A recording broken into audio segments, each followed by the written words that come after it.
calm, clear. Not much more to say right across the area this evening as conditions have been pretty mellow across the Charlotte area. In fact, we're not dealing with any kind of rain, no significant cloud cover yet, but as you look over toward the west, we are going to be watching a few more clouds building in overnight into Saturday morning. Now, if you're asking what kind of conditions does that change for you? Well, this morning, so Friday morning, it was around 33 degrees. Tomorrow morning, we're looking at the mid 30s, so a touch warmer just because of a few clouds. We know that the clouds act like a blanket right at night, help keep us a little bit warmer.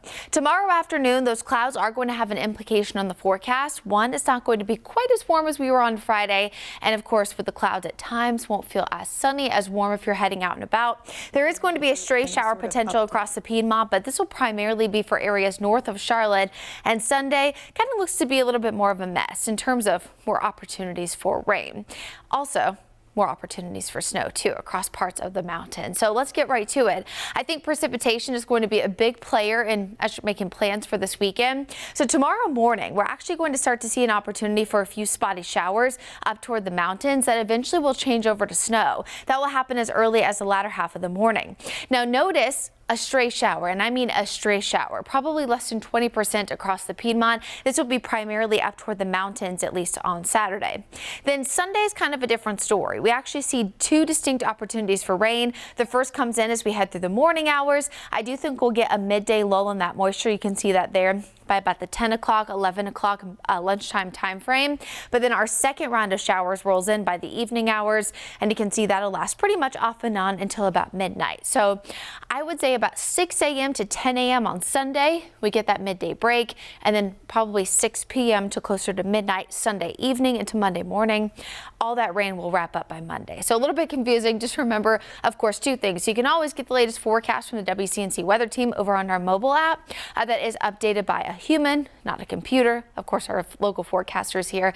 And two, any of this precipitation, you can always track live on that app as well as you check out our radar product. Now, not just rain, right? Areas of snow up toward the mountains and foothills. Really exciting for many of you who maybe have plans to ski or snowboard this weekend. Right now, this is only for Ashwaubenon and Avery counties near the Tennessee border. Highest elevations at about 2,500 feet and above. Could see 1 to 2 inches. I'd say probably closer to a dusting to an inch for more shallow portions there of those counties.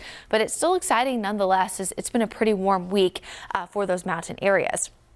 Now, after this weekend's rain, we really don't see much for the upcoming week until we get closer to Friday. You'll see this reflected in the Guy Roofing 7-day forecast. So by Friday, better opportunities for rain coming in.